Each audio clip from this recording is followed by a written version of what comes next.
Bir adam başa düşməyib, bir adam avam olur. O ayədə dediyi kimi bir cəhalətin olub da.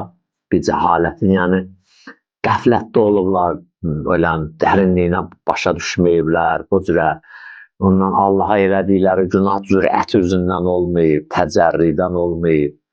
Belə məsələn də bu avam cəmaət gəlir, Allaha qurban olur, keçsin günahından. O cür adamlardan olub, onların əlindən orada tutanlar olacaq. Ya bir adam heç ümumiyyətlə bilməyib, başa düşməyib, anlamayıb, çatmayıb ona, qoymayıblar çatmağa, onun da yenə əlindən tutan olacaq. Amma o adam ki, hər şeyi bilib, yeri yerində, dəqiq, yərifunə, kəma yərifunə əbnaəhum. Allah Teala Quranda deyir ki, bir dəstə adam haqqı tanıyırlar.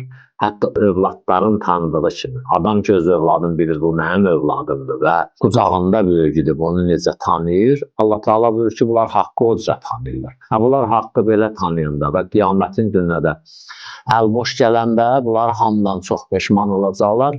Onlara da köməklik eləyən, kömək əli uzadan da olmayacaq.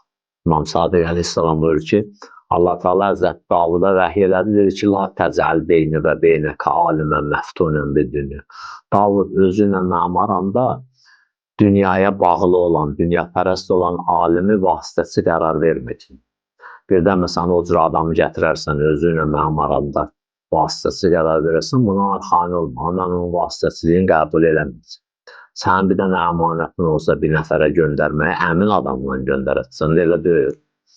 Tanımadığın adama verməyətsən, pis tanıdığın adama verməyətsən, xəyanətkar adama verməyətsən, o adam ki, ondan düz iş baş vermir, ona verməyəcəksən, elə əmin adama verətsən, burada da Allah Teala deyir, birdən vasitəsi qərar versin, bu cür alimlərdən gəl, mənim vasitəsi qərar vermə, belə adamları göndərmə mənim yanıma.